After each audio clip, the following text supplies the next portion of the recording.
Academia Cotopaxi Board President, Haifa Kamis, and our special invited guest, Dr. Stephen Harris. We'll be discussing, educational futures, global trends in innovative schools. So let's get started by me first introducing our speakers. So I'm Laura Ramirez. I'm the head here at Academia Cotopaxi. I love talking about innovation and I love talking about education. So this is my happy spot. I'm joined by our Board of Trustees President, Haifa Kamis, who has been here at Academia Cotopaxi for a long time as both a parent and a board member at our school.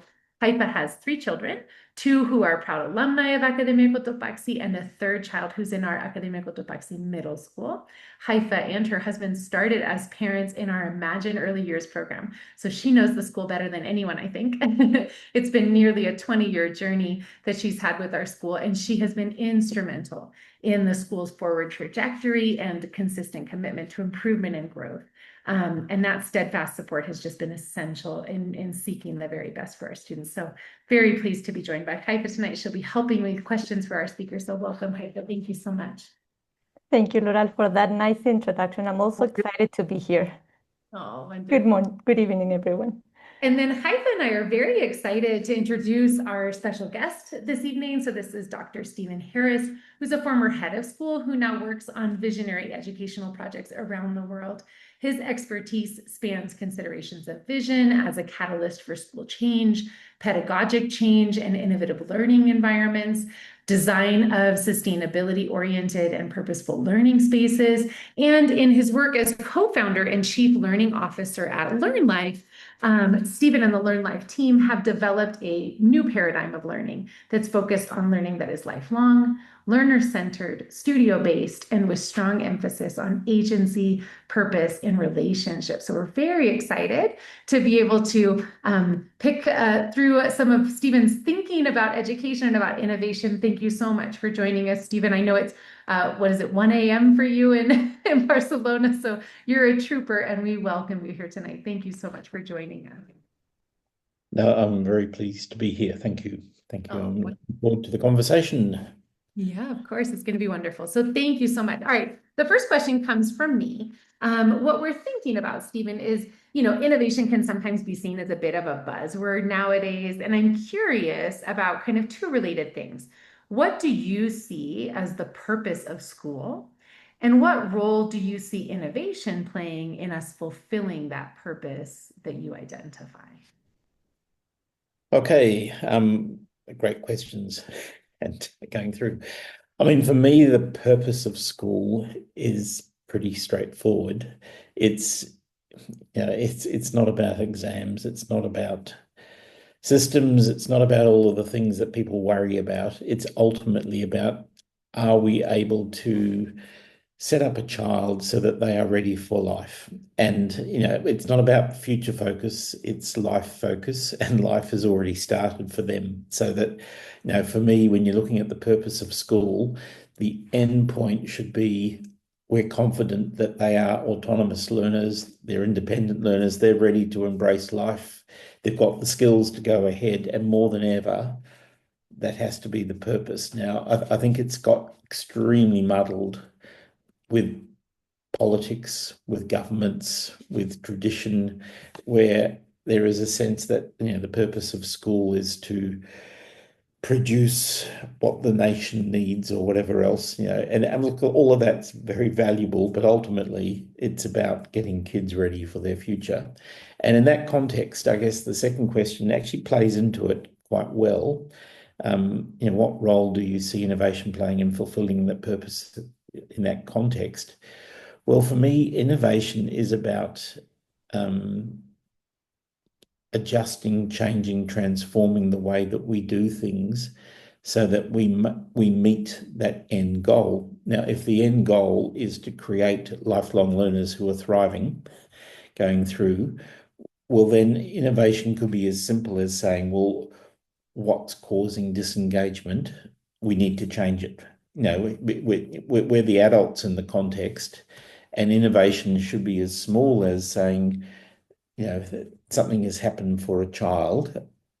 Let's not blame the child. Let's look back to ourselves and say, as adults, as a community, what should we change? What can we innovate to ensure that that doesn't happen again. So that in one sense, at that micro level, it's about us taking the small steps for change. In a bigger picture, in innovation, I think we've really got to look at what's happening in education globally, what's actually preventing people from thriving, from becoming independent, and that's where sort of a larger scale innovations might come in. And I think you're going to have further questions on this, no doubt. But one of the biggest things in the world at the moment is the rising anxiety and issues to do with mental health for kids. And again, innovation in that context means it's far more than just a conversation at the start of the week about how you are, or a yoga room built into the school. It's got to be, in that context, innovation means that wellness actually has to be designed into every aspect of the school going through. So that's probably giving you an example of the large and the micro.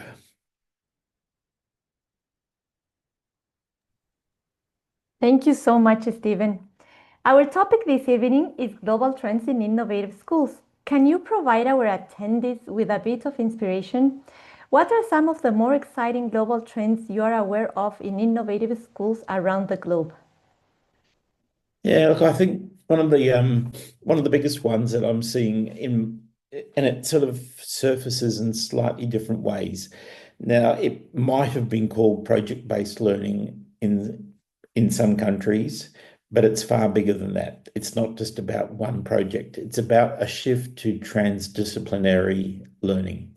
Now, transdisciplinary learning means that you've got the disciplines. You might have chemistry, physics, biology, English, Spanish, whatever else.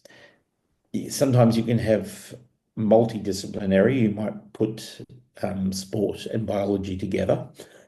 Then you can have interdisciplinary, which is where you're working on something that's across disciplines a bit more. But then transdisciplinary is when you start looking at challenges, the real challenges that we're facing as a world, that we're facing as communities, that we're facing as individuals. And you might then say, if I took my experience in Rwanda as an example, I go there and I have a look at the poverty and I think, okay, well, what can be done to alleviate poverty in the regional areas of Rwanda where over 60% of the population are subsistence farming going through? The only response to that can be transdisciplinary, because you can't look at it through one lens. You've got to look at it through multiple lenses. And if I look at what's happening around the world, that type of thinking is occurring. And as I said, sometimes it's badged as project-based learning, sometimes passion-based learning. It's a whole range of titles, but ultimately it's about transdisciplinary thinking, challenge-based learning. And so that, for me, that's a really important shift, because it's not that the individual subjects aren't important. That if we take science as an example here as well, if the goal of science is to repeat the experiment mentioned in the textbook, well, then we've failed completely. We've got to reverse it. We've got to say the textbook is the flaw, and that's got to be easily assumed knowledge. We've actually got to now use that knowledge into ways to then impact the world going through. And I think, regrettably, an examination system in, say, science focuses on, can the kids repeat the experiment that was mentioned theoretically in the textbook, and then give them a mark out of 10 for having done that, which does nothing to solve the world's issues.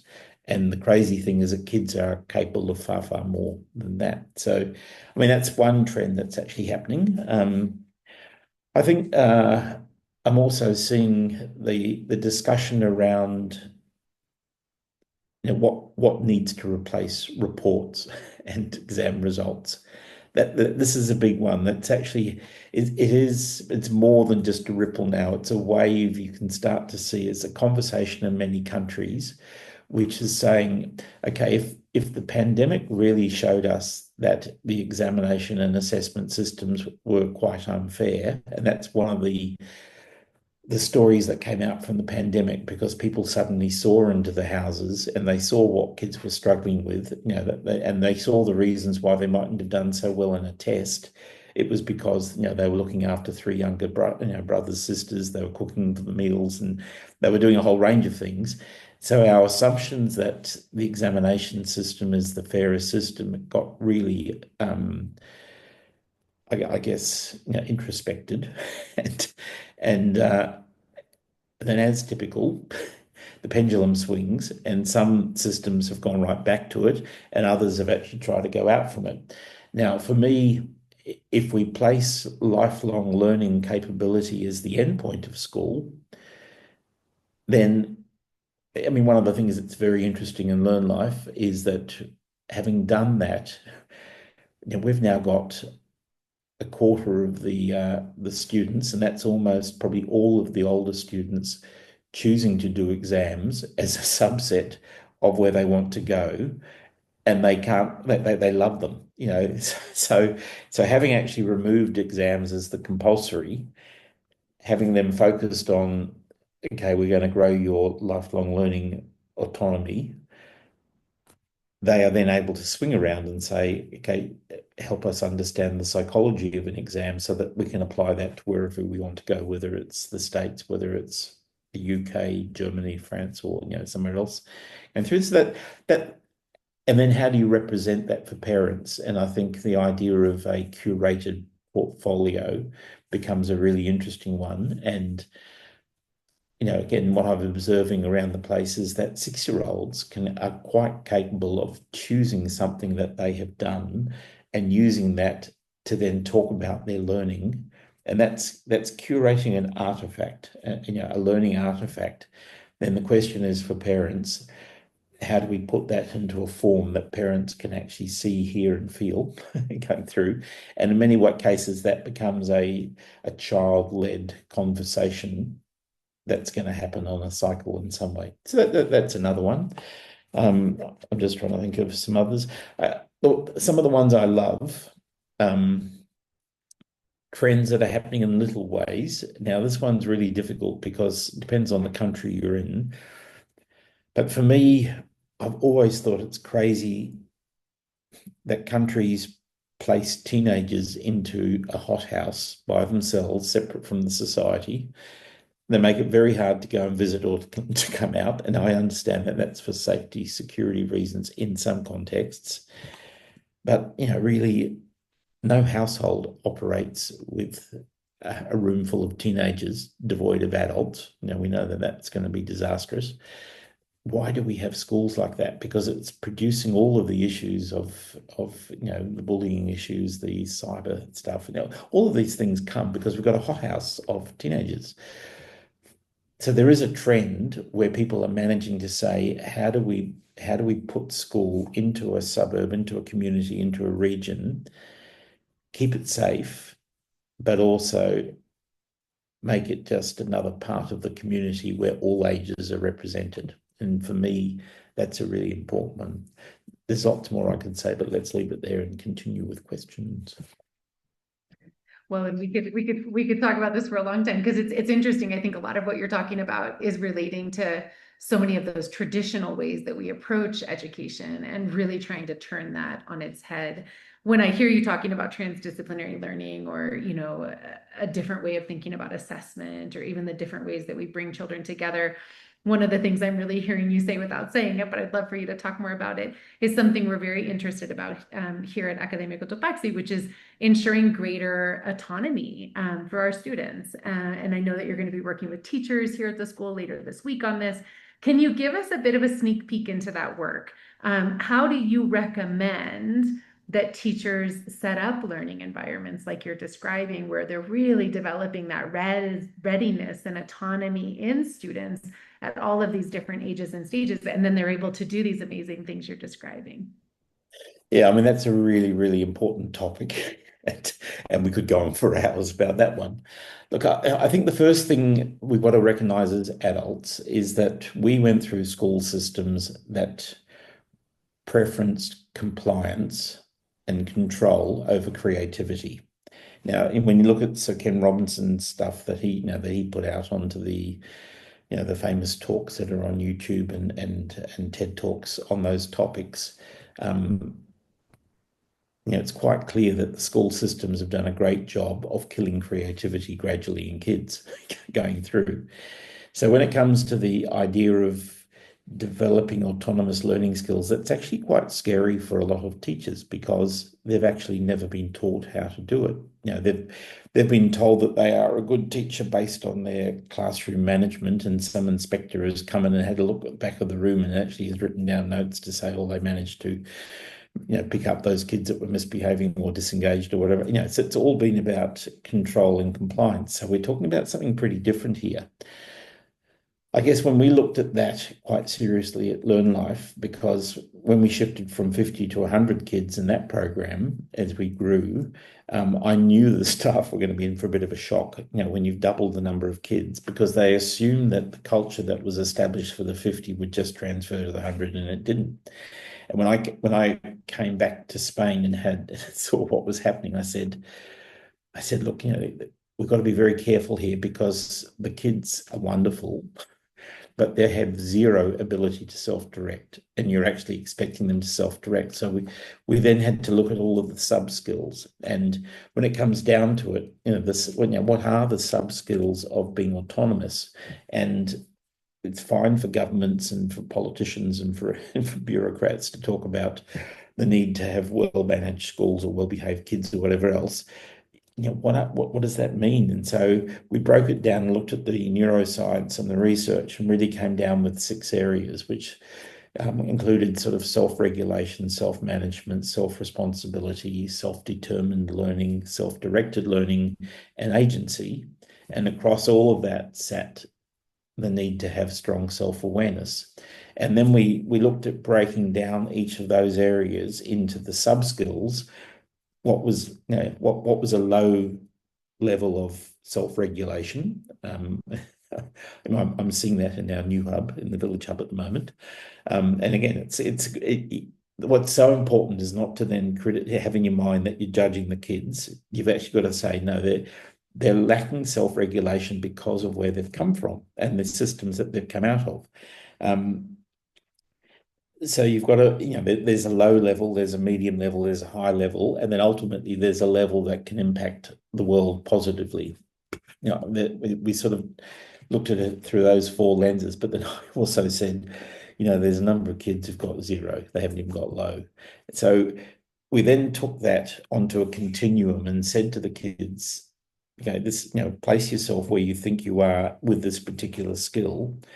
We found that they were very honest. And what actually happened, and this is one of the things we'll talk about on Friday with the staff, is that almost overnight they lost a sense of failure because they were happy to place themselves on the continuum, which wasn't pass or fail, it was just where we're at. Then they started to ask, what do I have to do to get further along? And the motivation to get further along was that they would have more autonomy and more freedom to do things by themselves. And it's not like you're going to become suddenly free and do nothing, because if you're suddenly free and do nothing, well, then you're back to the start again, a bit like snakes and ladders going down. So it actually remarkably removed a sense of failure and judgment. Now and because the kids started to see it as a series of sub-skills that they needed to demonstrate. And so then we would go into, well, what does it mean to self-regulate? Well, if I look at the kids at the Village Hub at the moment, they have to go for a 5-minute walk at the start of a session just to simply get the energy out from what they're doing.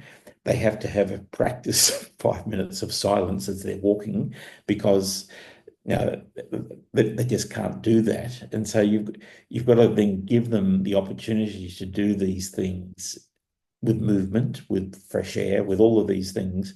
So it's a gradual process. And I guess what we've seen at the Urban Hub especially is it's utterly amazing. I go there now and just think, how did this happen? And how did we get 200 kids sitting here all engaged, and they've created the culture so that when new kids come in now, they see it and they want to do it. And I guess for me, it's the strongest lesson of saying it's possible. And we've got to actually, again, it's up to the adults to change their mindsets. And it's not a risk at all. It's actually saying, no, let's look at the sub skills. Let's not pretend that kids can suddenly do it. And then let's analyze what the issues are that are preventing kids from doing it and then move ahead. And I'm looking forward to that topic on Friday with the teachers. Yeah. Indeed, a very important topic. We can go on and on, Stephen. Thank you so much. And so looking forward into the future, what do you see as important actions for all schools to take in order to ensure their learning design is best meeting the needs of our students as they head out into our rapidly changing world? Yeah, I mean, that's that's an absolutely mega question. I mean, when you look at things like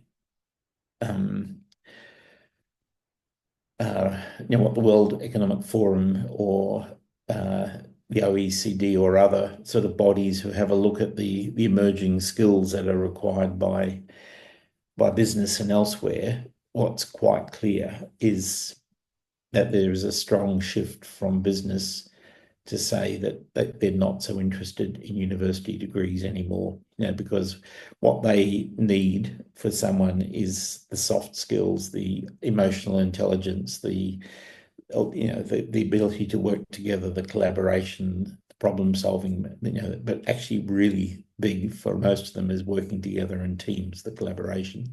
And again, I hate to say it, but many teachers, we've failed the teaching profession because, again, we tell people that they're good or bad as a teacher based on their own individual competence.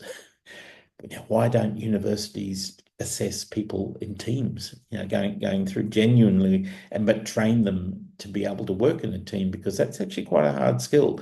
It's quite different from having a coffee together.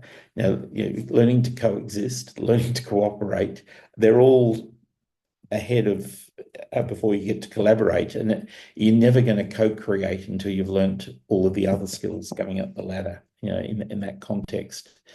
So for me, the important actions that school have to have is, if teachers are to demonstrate collaborative, creative problem solving, they actually have to do it as well. You cannot suggest that kids do this separate from teachers being able to do it. Now, that means that's going to impact the design of spaces as well, because the longer we still have separate classes, whilst they're helpful for focus in some contexts, they're not helping kids in the bigger context to know how to work together going through.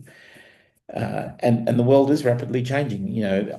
I could not predict now the impact of AI in 10 years' time. Back in 1997, when sort of we started to understand the impact of the internet on education, had been around for 2 or 3, 4 years.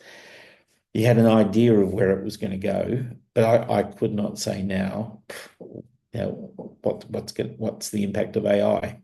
I know that it's now the context, and it's no longer the subject going through. So there's something there that we have to get our heads around. We've also got to then say, for the generations going through, the well-being has to be front and center. And that doesn't mean that they suddenly, work-life balance means that they want to have 5 days of weekend and 2 days of work.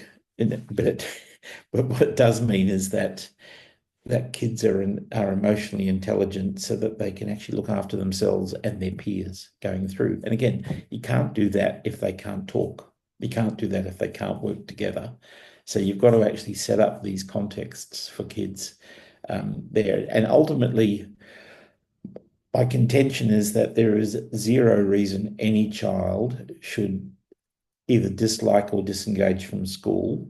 If they do, the problem is not the child, it's us. And so we've got to own the fact that their struggle is not their struggle, it's our struggle. And what could we have changed to make it better for them? And so that as we look into this rapidly changing world, we know it's pretty, the whole volatile, uncertain, complex, and ambiguous VUCA world, it's pretty challenging, and we're seeing it in multiple ways every month at the moment. But we cannot keep the old ways going because it's not doing the kids any good.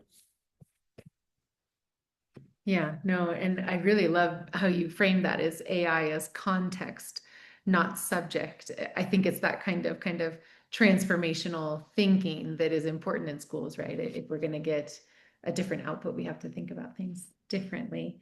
Part of what we're looking at a lot here in Academia Cotopaxi is this value of experiences, and you talked a lot about the value of children being able to work together, collaborate. I think they do that oftentimes through experiences. But what are your thoughts on that connection between learning and experiences, and how important do you think that learning experiences are that are very experiential in nature and that are community engaged? How do you see that supporting students?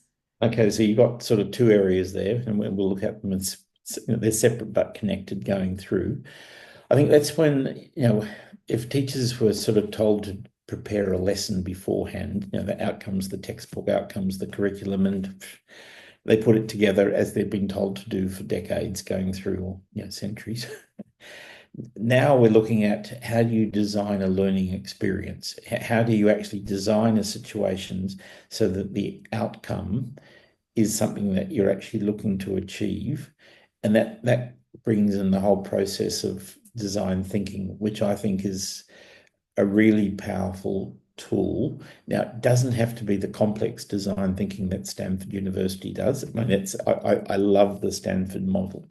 There are simpler versions, and I'm actually going to use some of the simpler versions with the student leaders this Friday going through. Again, how do you do some challenge-based thinking and then design solutions for that going through?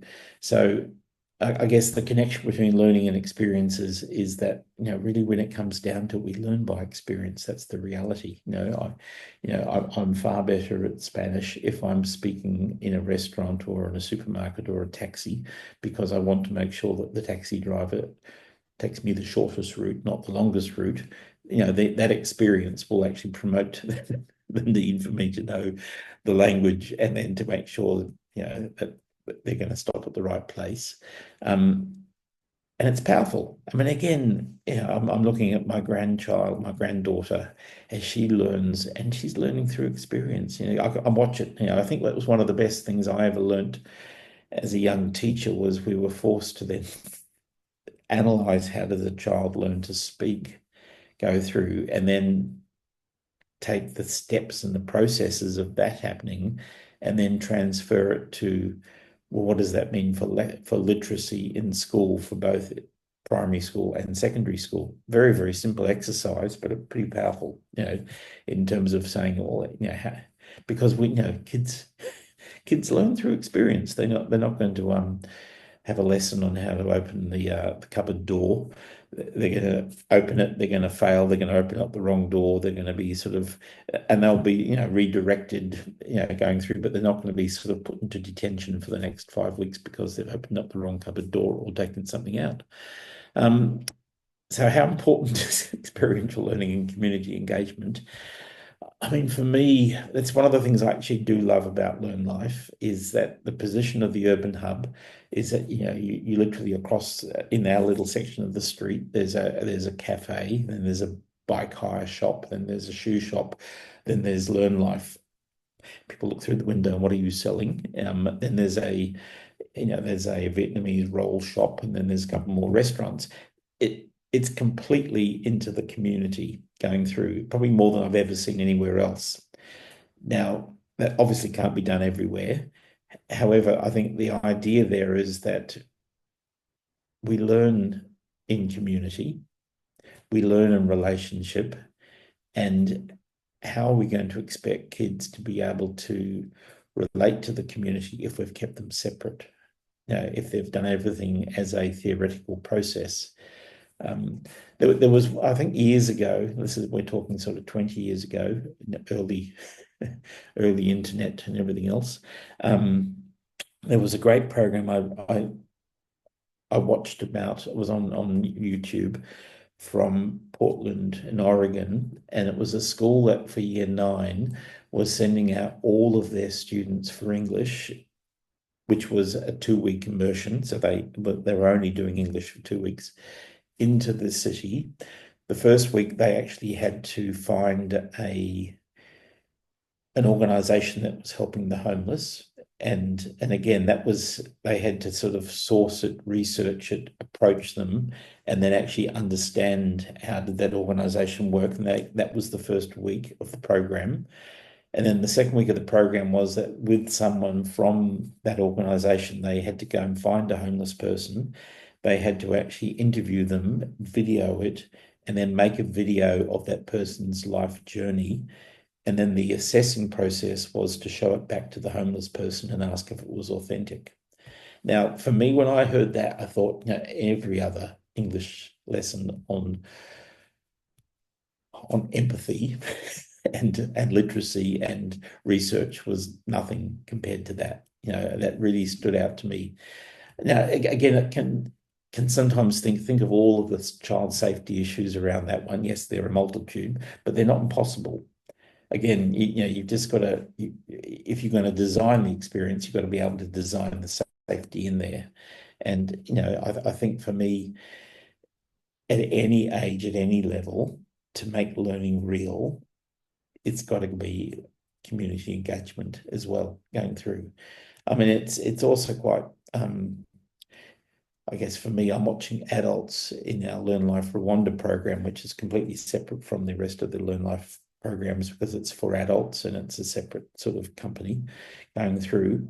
But we use improv drama for the whole first month for teaching people entrepreneurial skills. And at the end of the month, we often get the question, when are we going to start learning? Now, what they mean by that is, when are we going to sit in tables facing the front with a person out the front with the whiteboard where we fall asleep?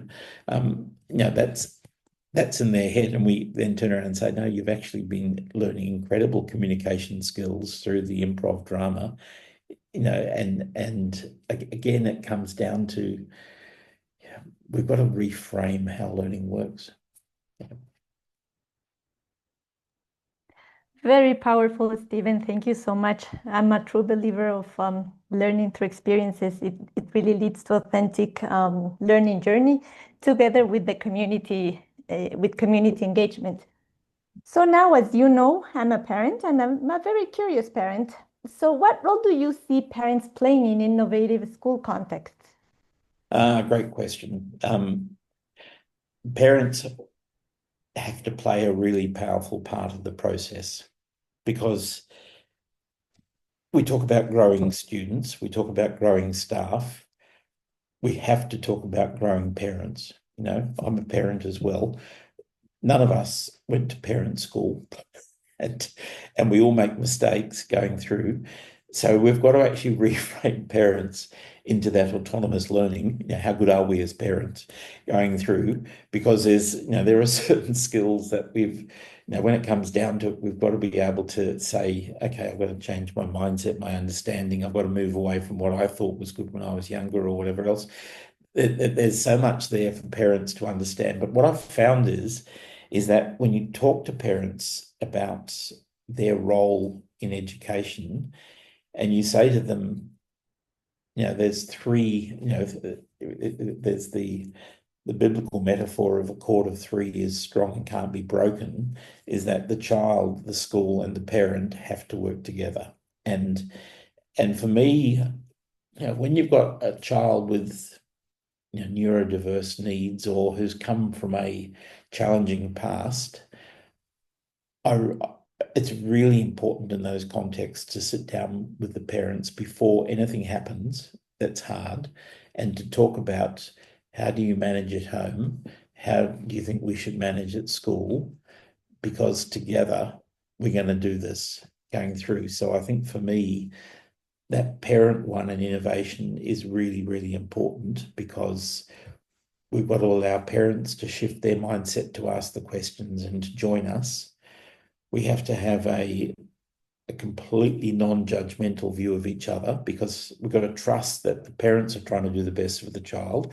The parents have to trust that the school's trying to do the best for the child, but they might be seeing things differently, and they've got to actually come together, not in conflict, but in harmony, because that's going to be the best outcome for the child when you've got everyone working together in that context. So I think in an innovative context, it's simply we've got to work together. It's as straightforward as that.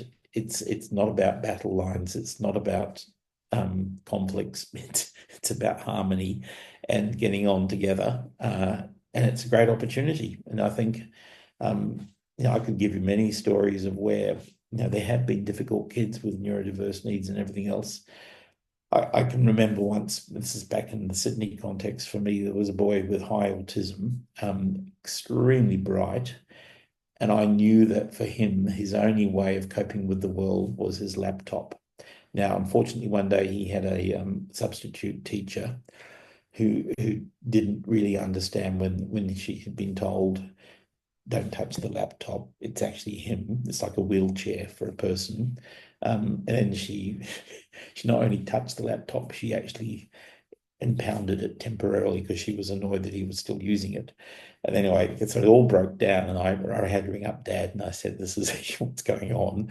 And then he just said to me, okay, he said, is this the issue to die on? Is this the one that you think is going to be the be all and end all? I said, no, it's not. It's not. It's just unfortunate. So we sat down and we creatively worked out a solution that would still support the teacher and honour the fact that she was trying to do the right thing, but also gave the kid a way out. Again, in these difficult contexts or in change contexts when things are changing or different, parents have to work together with the teachers. Teachers have to work together with the parents.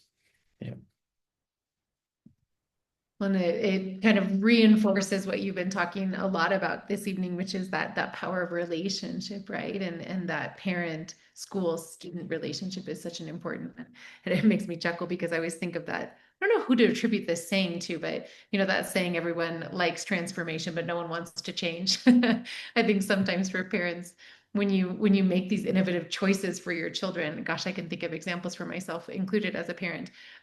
It sounds like a great idea, but then sometimes when it's happening, you think, oh goodness, was this the right choice? Yeah, look, I understand. Look, parents panic about exam marks, and I get that completely because we're told to panic about them, and that's the whole culture there. But we've actually got to be really firm with ourselves and say, I can remember that. Okay, this is another Sydney story. There was a parent who actually started an amazingly creative and innovative company that was looking at office furniture, and it was actually all inspired by what he saw at the school. So ironically, he'd taken what he saw happening at the school and he thought he could do this into the office world. Now he was doing that. It was great. So in his mind, he was innovative and he was doing it, and he certainly was doing it well. But then he said to me, he was getting I caught up with him. I happened to bump into him a few years after I'd finished at Northern Beaches, and he said, he was getting really stressed about his child's marks in year 11. Then as soon as he said it, he laughed and he said, I've just answered my own question. He said, what on earth am I worrying about whether my child's getting 17 or 16 or 15? It's going to be meaningless. And all I had to do was smile. And then he said, my son's final years of schools will be so much better for this little conversation. Oh. Well, like you said, none of us went to parent school, so you hold that pressure, right, of wanting to make sure you're doing the best thing. Yeah. Well, thank you so much. I've got some questions that have come into the chat privately to me, so I know there's some questions coming in. Anyone who has any other questions, please pop those in the chat now, because we've got one more question for Stephen, and then we're going to open it up to our audience who might have some questions they would like to ask. Before we do that, Stephen, is there anything else related to innovation in schools or to educational futures that you would want to talk about or to leave us with tonight before we go to those audience questions? Look, I think, again, we've got to take a step back from the situation that we're in, and we've got to say, what's the challenge that we've really got? And that could be down to the challenge with an individual class and teacher and whatever else. It could be a challenge within a family context. It could be any challenge. And, innovation, well, now, what does innovation in schools mean? Well, it means what do we need to transform and change so that the learning experience for the kids is going to set them up as lifelong learners who are thriving in a world that's complex going through. So, I mean, what I would say is we have to analyze those things, and then let's look at the wider ecosystem of our community, because the answers lie within the community again. And I've got no doubts that Cotopaxi is a very rich community of people in terms of their contributions and their skills. So that, we should never see innovation as using, more technology in class. It may be part of the solution, who knows? But innovation is about the transformation of something in order to make it work. Yeah.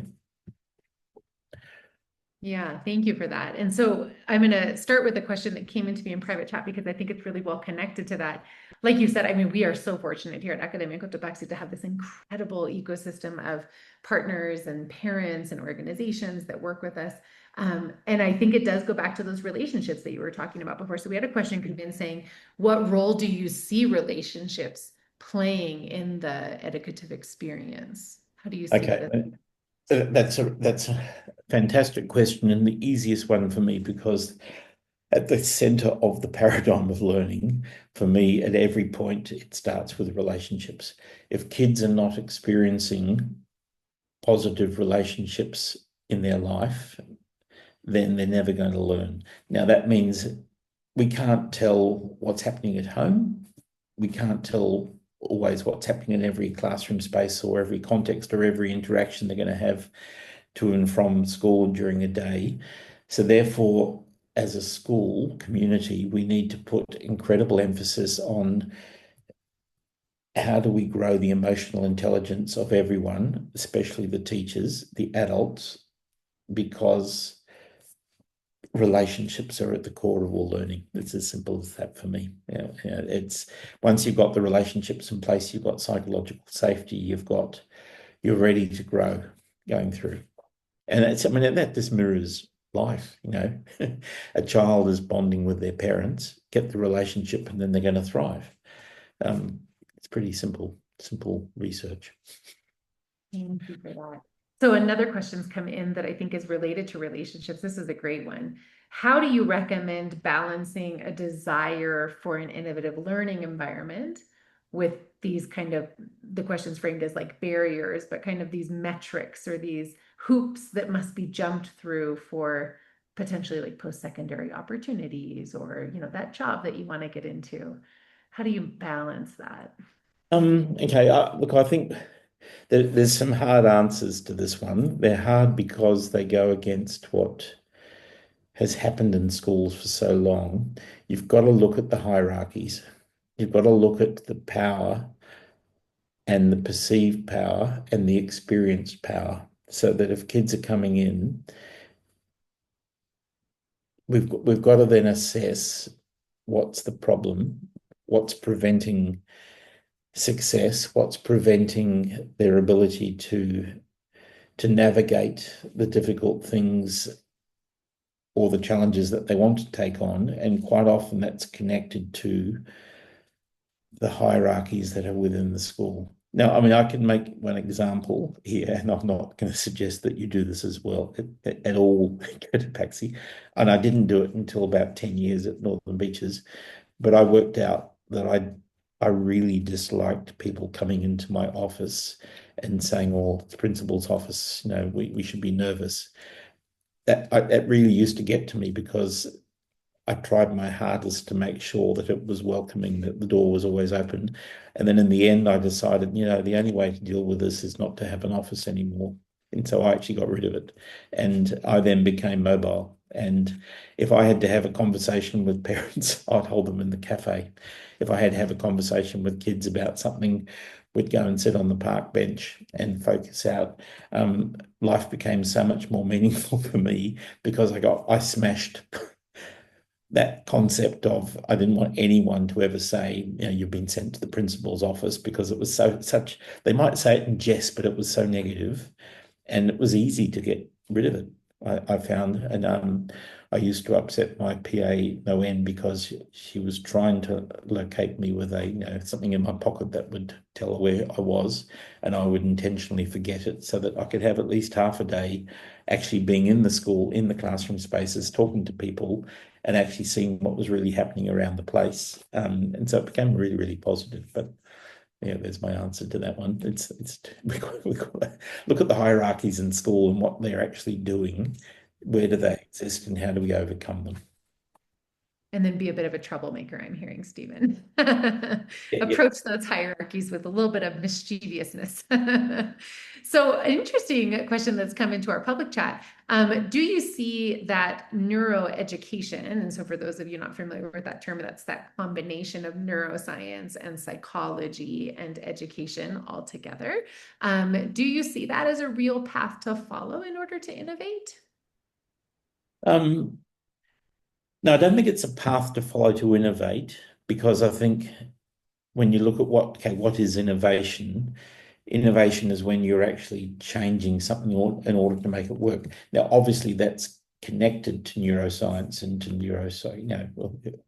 anything that's neuro, because you might need to really analyze what's necessary for a child going through. But I think that's separate from the idea of innovation, because innovation is just as valid when you're talking about, how do we get our economics students to go deeper into their topics, and that could be creating a chat bot that's going to answer their questions at 2 a.m. in the morning. That's got nothing to do with neuroscience. It's to do with accessibility of learning and answers, but innovation's connected to them all. Yeah. Okay, so I have one more question that came in, and then if anyone has any other questions, I'm out on my chat end. I think this must have come in when you were talking about teachers. Curious, probably teachers on this call, wondering what is that shift in teacher preparation that would be necessary to produce teachers who are ready for this kind of learning that you're describing?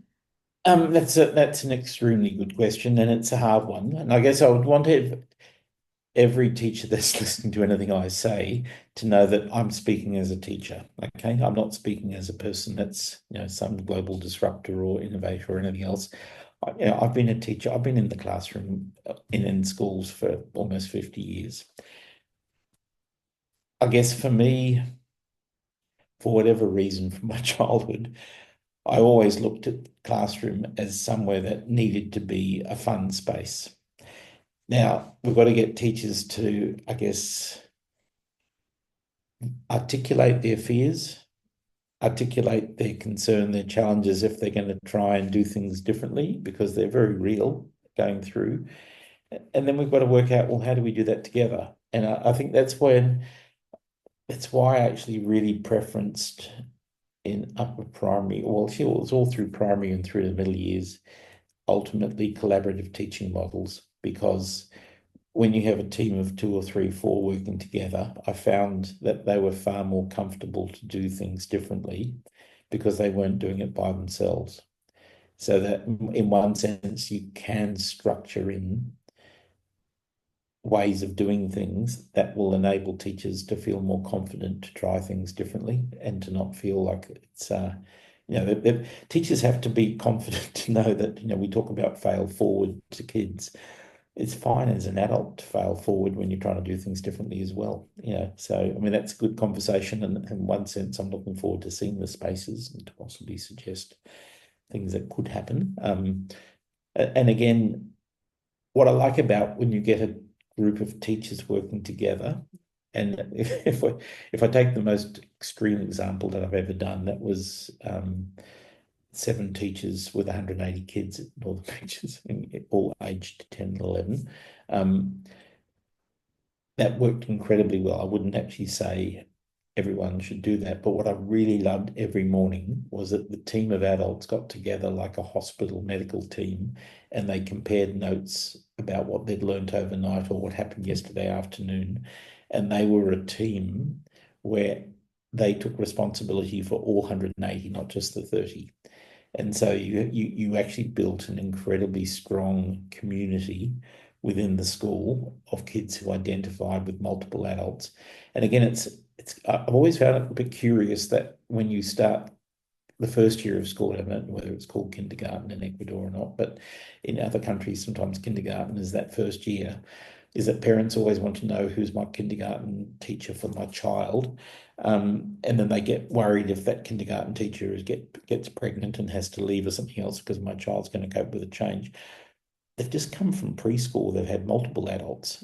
They're quite used to having multiple adults. Why do we suddenly say there should just be one adult for them because they've turned 5 or 6? Again, I think a model that actually continues a context where you have multiple adults working with multiple kids is ultimately very healthy. But there are the challenges of learning how to work together.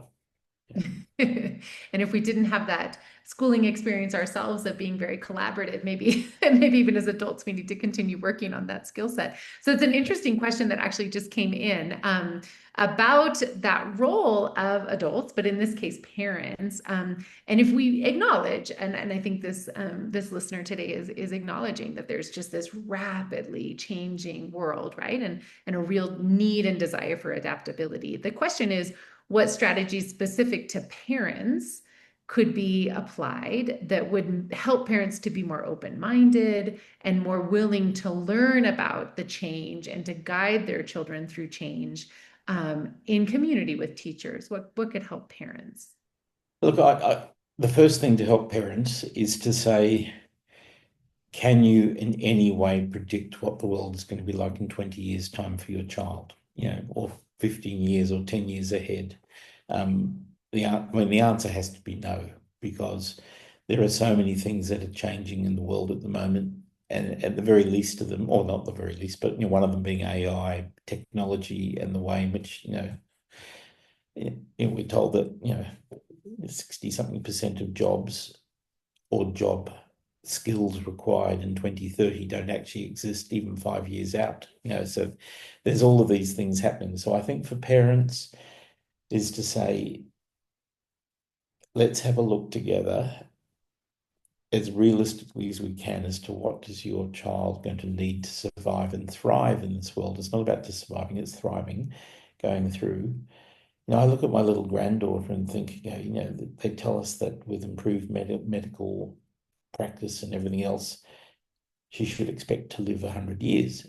Could I impossibly say what life was going to be like in 21, 25? I can't even I couldn't even imagine what it's going to be like, what's going to happen in the next 100 years. But what's critical for her is, as a parent, is to know love, to know relationships that are positive, and to experience those things, and also to experience difficulties and to know how to navigate their way through those, because that's what life is going to throw up as well, going through.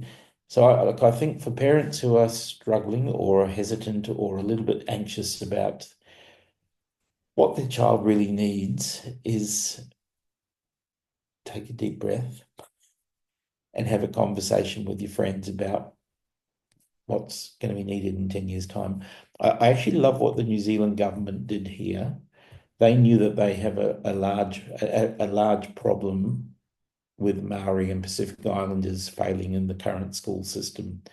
So what they've done as a country is to say that by the age of 20, any New Zealander can go to university, regardless of their school experience. Now that diffuses all of those parental anxieties, because there's a pathway into university and you just don't have to worry about the exam. If only every country could do that, say that there's going to be access, because what that requires of the universities is to create bridging courses to bring people who want to do learning up to speed about where they need to go when they're ready for it. So that's not a hard task at all for a university, but again, government policy, we've got to keep pressuring politicians. Well, and it's a commitment, right, that the government is making that is fundamental and so incredibly powerful. Well, it's a wonderful transition into looking a bit at how we can care about children. And for those of you that are a part of the Academia Cotopaxi community, I know that you know how much we care about children belonging. So we'll watch a short video that shows a bit about how we do that here at Academia Cotopaxi, and then stay with us because we're going to talk about the next steps and some opportunities to come.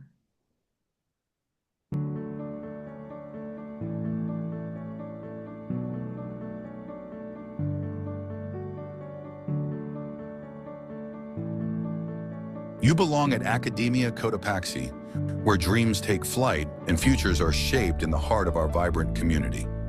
Every child isn't just a student here. They're a cherished member of our family. Our dedicated teachers are more than educators. They are architects of dreams, shaping young minds with passion and dedication. Get ready for innovative education that goes beyond textbooks. From their first steps into our classrooms, students feel a calling to be a part of something greater than themselves, becoming passionate learners who embrace the journey of discovery. For parents, Academia Cotopaxi isn't just a school. It's the assurance that their children are embraced, nurtured, and loved. Our sense of community extends beyond these walls, creating a global connection that starts in Ecuador and reaches every corner of the world. We believe in the power of education to make a difference. But more than that, we believe in the power of belonging. You belong as something extraordinary wherever we may be, but particularly in a learning community. When we belong, we thrive, we inspire, and we can shape futures for ourselves, our loved ones, our community, and the world. This is Academia Cotopaxi, where you belong, where we all belong, together. Join our community where we all belong. And that's going to be the space that you're going to be visiting soon, Stephen. So we look forward to welcoming you to our campus in a couple of days' time. So many people are looking at our upcoming events. I wanted to make sure that we gave a bit of a shout out to our Cumbaya campus. For those of you that don't know, we have two campuses for Academia Cotopaxi. So if you're down in the valley, the Cumbaya campus is a wonderful space. We're opening up that campus on November 22nd. We invite everyone to come and join us and to see how that early years experience can start on that campus. It's a little bit closer to the valley, which might be convenient for some of you. And then please do consider joining us. In January, we're going to return. As we head into December here in Quito, the fiestas are a little bit too much, a little hard for us to organize webinars, but we'll be back with you in January. And we've had a lot of popular demand for talking a bit about what it means to be a U.S. Department of State school. And so how do we take this incredible learning and then apply it in a learning environment that supports both students who stay here, like Haifa's kids, from the time they're in preschool all the way till they graduate, and then those kiddos that come to us in embassies and with the Department of Defense and other areas who come and go, and there's that mobility in that experience. It's going to be a really interesting conversation that we really look forward to, so we hope that you can join us at that as well. And thank you so much, Stephen Harris. We are so grateful for you. Hopefully you can head off to sleep now since it's quite late for you, and we'll see you here in Quito in just a few days. Thank you, Haifa, for joining me and for supporting in the questions. And thank you to all of you for joining us in the webinar. We're very grateful for your time. And we hope to see you in a new webinar sooner here on our campus. Thanks so much, everyone. Have a wonderful evening. Thank you. Bye. Bye. Thank you, everyone.